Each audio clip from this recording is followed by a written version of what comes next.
Hello gold farmers, welcome to another going out farming video. Today we'll be taking a look at a really good lovely charm farming location. I will be uploading a group farm of this location hopefully later today or maybe in the next couple of days before the event ends. I've been doing a lot of testing for just a various different farms for the lovely charm, and I'd have to say this one is my favorite so far. You can easily get 1,000 per hour solo. It would help if you are a ranged class or a class that has really good AoE and some movement, because you will be moving around quite a bit and you will be killing a lot of packs of mobs that are pretty well close together, so AoE is pretty nice. Outside of the lovely charms, you can get a decent amount of the wildfowl eggs, which they don't really sell for anything anymore. If you know how to make a decent amount of gold off of them, then feel free to loot them. You also get a ton of greens. I've looted probably 10 to 12 greens so far, and I've only been farming for about 10 minutes. One of the big things that I would use the greens for is not necessarily to sell as transmog, but to disenchant them on my enchanter so I can make a little bit of gold off of selling the dusts on the auction house. This is a really good location for that kind of shuffle, just because a lot of the greens that you get don't really sell for a whole lot. I haven't seen any above 800 gold,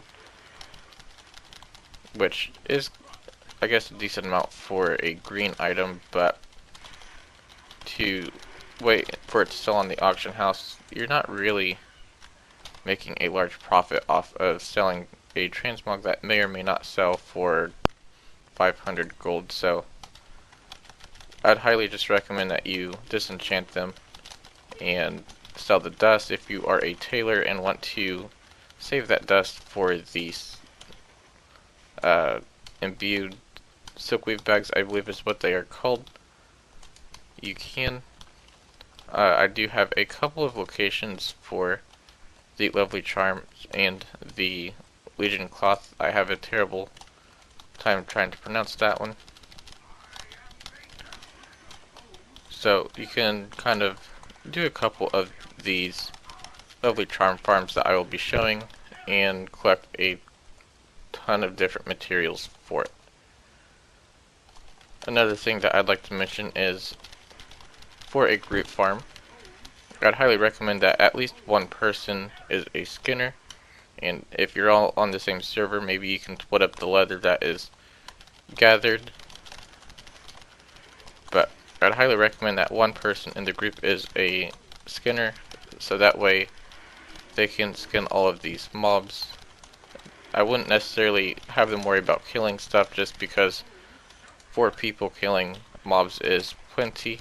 They are set on a forced respawn, and you'll all be collecting a good amount. The only difference is the skinner will be making a little bit more gold per hour just because they'll be skinning. So like I said, if you are all on the same server, then I would highly recommend that that skinner does kind of share his leather with the rest of the party members, just as a courtesy for letting him or her in the group to skin.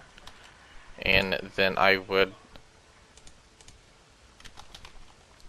just kind of highly recommend that if somebody is a skinner and would like to skin all of these mobs, let them in the group so that way they can if you don't already have a party of 5. And I wouldn't be too strict about them skinning the mobs. So just kind of be nice to fellow players and allow them to make the gold that you'll. And yeah, just be nice, I guess. Like, I'd always hated groups that would purposely not loot mobs so that the skinner can't skin the mobs or stuff like that, just because they don't want that other person to make gold that they're not able to make. That will be all though, so thanks for watching. Don't forget to give the video a thumbs up and subscribe for more content.